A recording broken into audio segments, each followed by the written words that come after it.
Hey, young people. Man, this is federal government out of control. Um, Now, let me get this straight. I'm not saying this guy was 100% right. I'm not saying that he wasn't a threat, but it sounds to me like he was drunk just being an idiot. And I'm not sure we should be putting people in prison for being an idiot. Otherwise, the whole damn nation would be locked up, including our politicians. But let's take a look. I want to go over a couple of legal things on how illegal when you do a warrant, how you do a probable cause, how somebody gets charged. So, in this case, the feds arrested this guy, and the reason why the feds arrested him, most people won't figure this out, is the locals couldn't do anything. This guy called from Michigan, I guess, to CNN headquarters, and said, you know, made some comments about Jews and niggers and gonna blow up and threaten. Okay, so the guy's just being a freaking idiot. And then they charge him and they release him on $10,000 bond. So I'm like, if this guy is such a threat that you need to spend literally thousands of dollars, because the police department did interviews, they did tracking of his cell phone, they did all this stuff, then they turned it over to the feds, then the feds went and got a probable cause declaration, they turned it in and got the guy charged, arrested, and then they released him on bond. So to me, in a defense manner, how can the government say this guy was such a threat that we had to arrest him, incarcerate him, put him in jail, make him pay us $10,000 ransom to get out of jail, but we had to do this because we thought he was a threat? I mean, it's just unbelievable that this is going to fly in court. I mean, this guy's going to go to court, and the defense main topic ought to be if he was such a threat. If people were really in fear, and if the government felt that he was such a threat that they had to remove him from society and arrest him, why did they turn around and let him go when he posted his $10,000 bill? I mean, to me, this is just such an overreach and unaccountability for government. But again, it's liberal left. If this was a black guy calling saying white people suck and you honkies and you crackers and you white devils, no way would the FBI be doing this. Oh, this guy I think called a mosque also and said something about a Muslim. Generations of people, older people, who were born and bred and marinated in that prejudice and racism, and they just have to die. So we got to protect them. So let's look at the affidavit to see exactly what this guy did. And I will upload this to my site, and I'll put a link in the description if you want to go read the whole thing or download it or whatever. I'll put it on thinklikeacop.org. So this is a typical, FBI, when they do a criminal complaint or file an affidavit, it goes to the district court on wherever the jurisdiction is. This went to the Eastern District in Michigan. So they file the complaint, says the date, 9/10 of 18, or January 9th and 10th on 2018. And they're charging him with 18 U.S. Code 875C. And we'll take a look at that in a second so you don't have to look it up. But I wanted to go through this guy's affidavit to kind of explain how cops write search warrants, affidavits, how we word things in order to convince the judge or the court that what we're doing is reasonable and within the law. So, introduction of agent background in a civilian or state warrant, not the feds. This would be hero sheet, your prior training and experience. So he says, okay, this investigator investigated various crimes, FBI over 14 years. So there's his credibility. This informant, the information contained in this affidavit is based on my personal knowledge and observations during the course of this investigation and law enforcement reports that I have reviewed, communications with others who have personal knowledge of events and circumstances described in this affidavit, and the information gained through my training and experience. So this is basically saying that he's observed some things. Basically, he's observed reports, and he's got reports from the locals. Law enforcement reports, he reviewed those reports and basically incorporated them into this affidavit. Communications with others who have personal knowledge, that means I talked to the officers who wrote these reports, and circumstances described this. So that's basically what he did. The locals called him and says, hey, can you charge this guy? What do you got? Send me the reports. Okay, I talked to you, I read your reports, and now I'm going to do a criminal complaint on this guy based on that. The affidavit support and complete arrest warrant of Brandon Gesmeyer, because the affidavit is being submitted for the limited purpose of establishing probable cause. I have not included each and every fact known to me concerning this investigation. So here he's kind of covering his butt, saying there's other things that we know or may not know that kind of give us more probable cause, but what I'm turning in now is just enough to establish probable cause so we can arrest this guy. I need an arrest warrant. I want to arrest him, and I want the judge and the DA, who is the assistant U.S. attorney, I want them to review my report and say, you know what? Yeah, we agree. You have enough to arrest this guy. Okay, so he's covered his butt there. And again, these are all standard. The more warrants you write and do, these are just standard. Okay, he covers the location.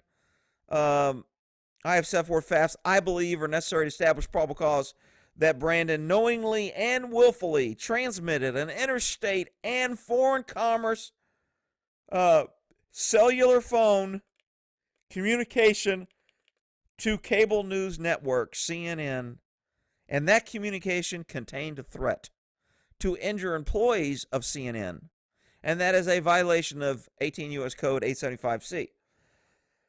So let's go down to what he bases this probable cause on. On September 19th. Now remember, when was the warrant here? He did his warrant on what day? January 9th. So from January 9th, this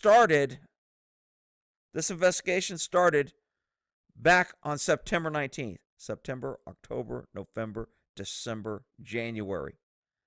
Man, you got to love the speed of the U.S. government at the speed of a snail.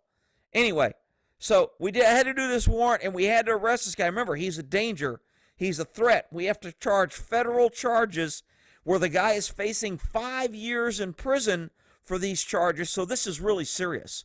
I mean, it only took us 5 months to get the guy in custody.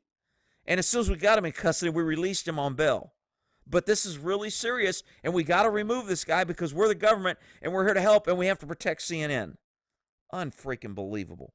All right, so on 19th September, the Islamic Center, oh, geez, he's talking on peace religion, got a phone call from the cellular caller making derogatory comments to the mosque. Oh, man, that's felony Muslim slander. If he had called, a white organization and said, you honky crackers, no problem. Wouldn't have been an issue. Anybody, they're going to say, man, you sound like you're racist. I'm not racist. It's an absolute fact. You can threaten white people all day long, and it's no problem. But if you threaten a black or a Mexican or an illegal, suddenly the U.S. government is going to come down on you and threaten you with 5 years in prison. It's just crazy. Again, I am not saying this guy is right. I'm not saying what he did was right. I'm not saying that he was a real threat. I'm saying the guy's an idiot. But again, I'm not sure we should be putting people in prison for being an idiot or everybody be locked up. And liberals will be at the front of the line. Anyway, I digress.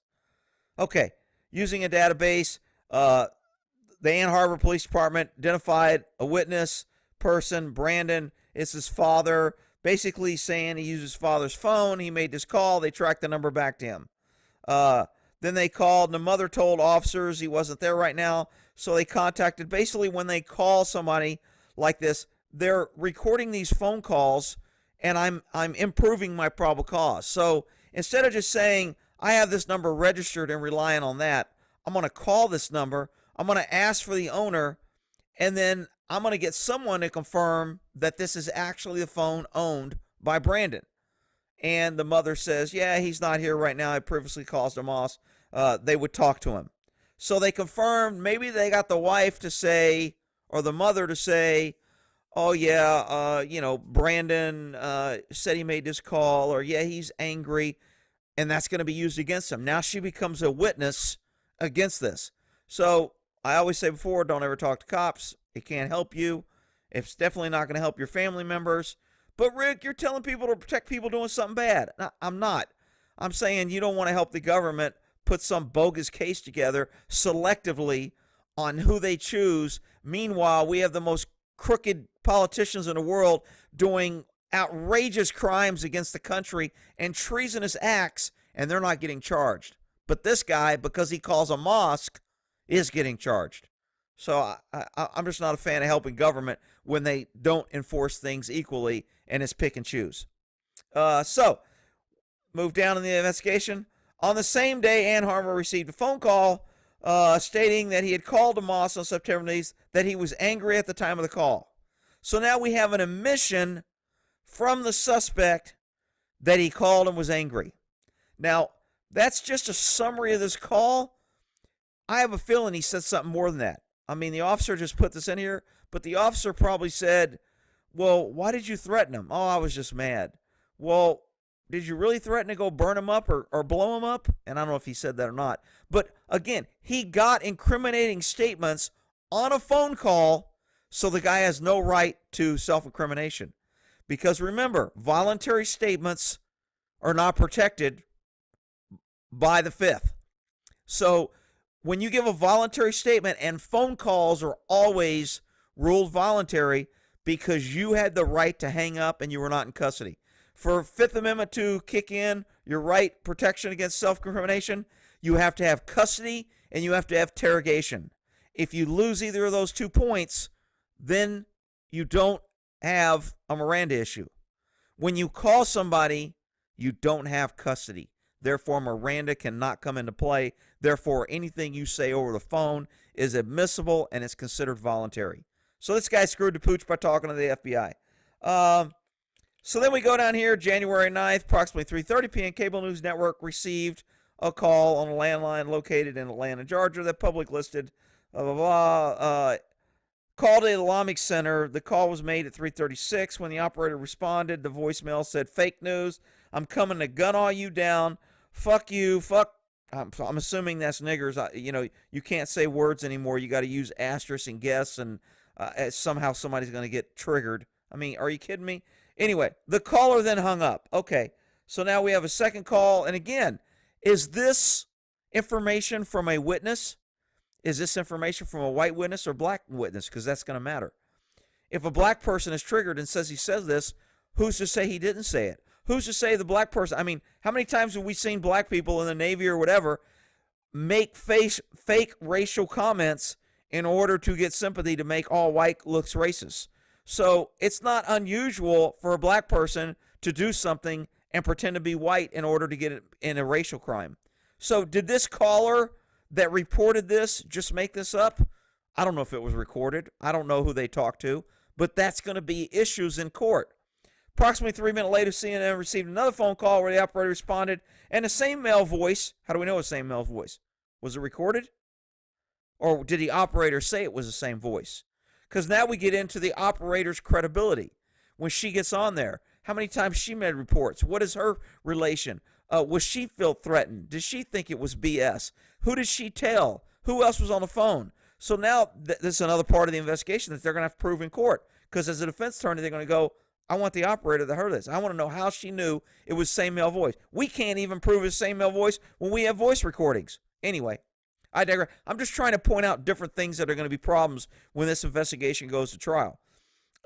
Instructing the officers that all CNN employees should kill themselves. Is that really a crime? If I tell you to go kill yourself, am I committing a crime? Should that be something? I don't think so. Is it harassing? Is it BS? Is this guy being an idiot? Yeah. Should the guy be arrested after a 6-month or 4-month long investigation and thousands of man hours and dollars to arrest him to turn around and let him loose on a $10,000 bail? I mean, to me, that's not reasonable. Okay. The caller then said, I'm on my way right now to get the fucking CNN cast down. Fuck you. The operator then asks the man for his name. Well, if she's talking to him and asks for his name, was she really scared? Did she take the threat seriously? The caller responded, fuck you, I'm coming to kill you. Then the caller hung up. Is this an actual threat? Now, see, in most state laws, the threat has to be able to be carried out. You have to have the present ability to carry out threat. If I call you on the phone and you live a state away and I go, man, I'm going to bust you in the head with a baseball bat, I can't do that. So there's no real, what they call intimate threat that I'm going to be able to carry it out. It's called an empty-handed threat or, a verbal threat, or there's just no present ability for me to carry that out. So the law is kind of, through time, has kind of considered that, you know what, that's kind of just talk. We're not really going to act on that. But they're acting on this when he's a state away and he's calling from another state, making threats that I'm going to bash your head. Now, granted, when you start talking about killing people and I'm going to come down there and blow you up, and you get more specific, it gives the threat a little bit more credibility. It makes the threat more believable. So it makes it more believable that the operator or whoever she told could have reasonable fear. It's reasonable when somebody says something like that. To me, good grief, if the FBI is doing this, there's a bunch of people I want the FBI to go arrest that constantly email me every day, say you're a racist pig, you should go kill yourself, I hope you get shot, I hope you get cancer and die. I mean, are all those threats that the FBI is going to go arrest people? I doubt it, because I'm not a protected special class. Anyway, I digress. Approximately 30 minutes later, CNN number received another call. So it sounds like he made several calls. Big deal. I think in California, in order to get a harassing phone call, you have to call a business like 10 or 22 times within a 24-hour period in order to fall into the statute of harassing. So if you call them 21 times or 19 times and you have to call them 20 per statute, you're not in violation of law. So I don't know. It doesn't, and I'm going to read the law in here in a minute. It doesn't say the number that you have to call in order for it to be a threat. So he made several calls. This time he says, I'm coming for you, CNN. I'm smarter than you, more powerful than you. I have more guns than you, more manpower. Your cast is about to get gunned down in a matter of hours. Then the caller hung up. And again, my point is, it took 4 months to arrest this guy. Is this threat reasonable and intimate, and was there really fear?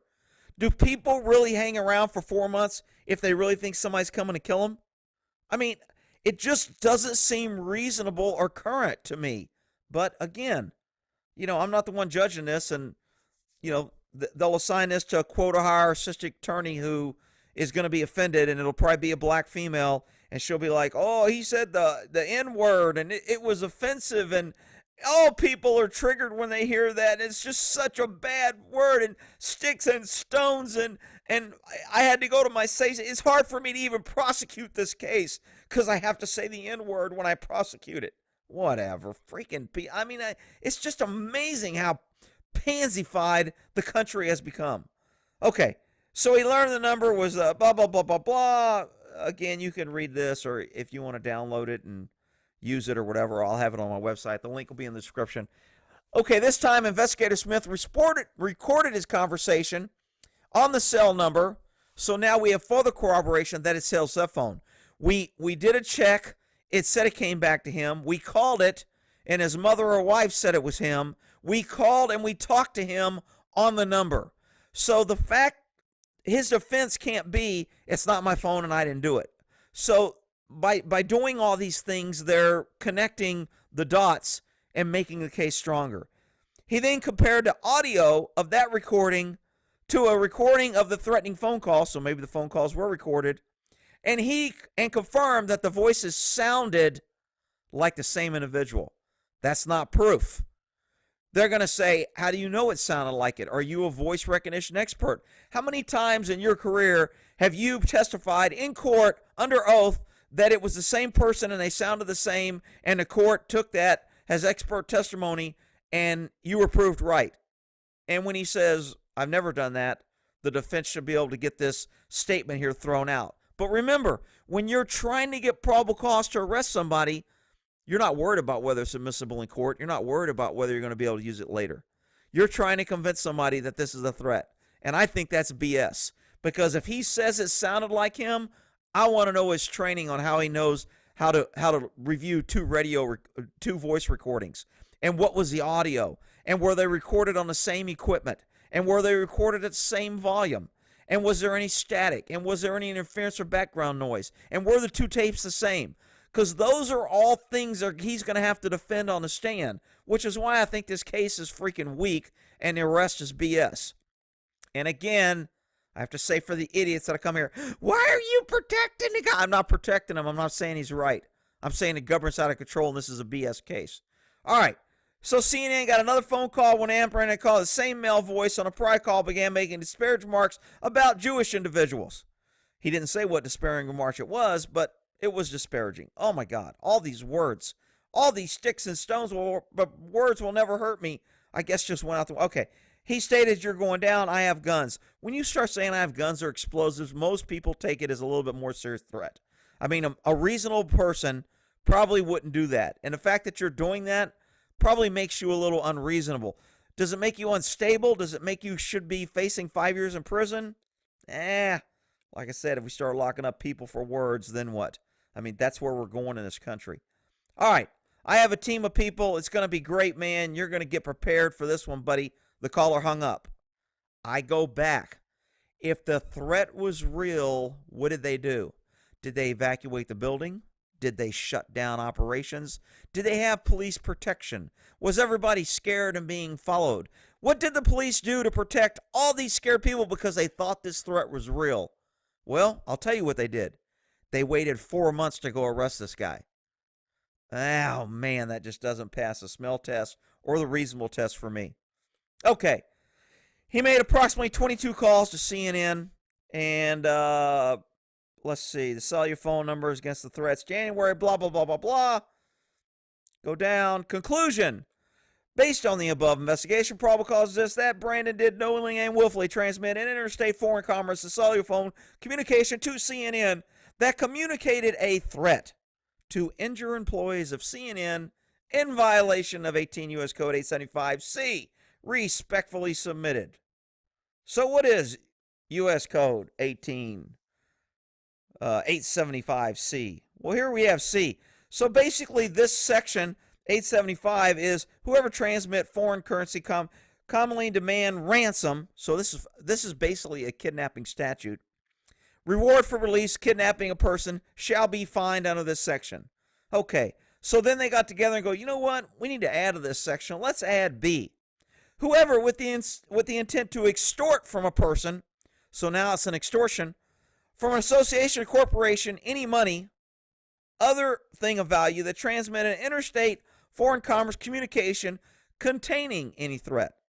Is a foreign commerce communication email or text? Probably. Any threat to kidnap a person, still a kidnapping statute, or any threat to injure that person of another shall be fined. So this or, and this is why knowing the legal statutes matter, this or any threat to injure a person, if it said and any threat to injure a person, then you could not charge this crime unless it was connected to the kidnap. But because they used or, you can charge this crime for a threat to injure or for a kidnapping. And C, they put whoever transmitted an interstate foreign commerce communication containing any threat to kidnap a person or any threat to injure a person of another shall be fined under this section. Now, to me, this statute is a kidnapping statute. It was not intended when the legislators made this to run around and arrest people who called a mosque and said, I like bacon and you don't, therefore you're an idiot. That's not what this statute was intended for. Can it be used for that? Absolutely, and that's why our federal government is out of control. I mean, I'm not a fan of this charge. I'm not a fan of this arrest. I'm not a fan of the idiot that called and what he did. But understanding the law, making statements on the phone, communicating with the federal government when they're targeting you for an investigation, it's just all not good survival skills if you want to survive against the government. That's all I'm saying. I think this is a fairly BS case. However, it made news. It got the FBI involved. And don't forget, he was released on $10,000 bond. Ooh, he's such a danger. He's going to kill somebody. We're so scared we have to arrest him and get the FBI into a 4-month-long investigation because we have to protect you. And as soon as we get him in custody, he posts a $10,000 bond.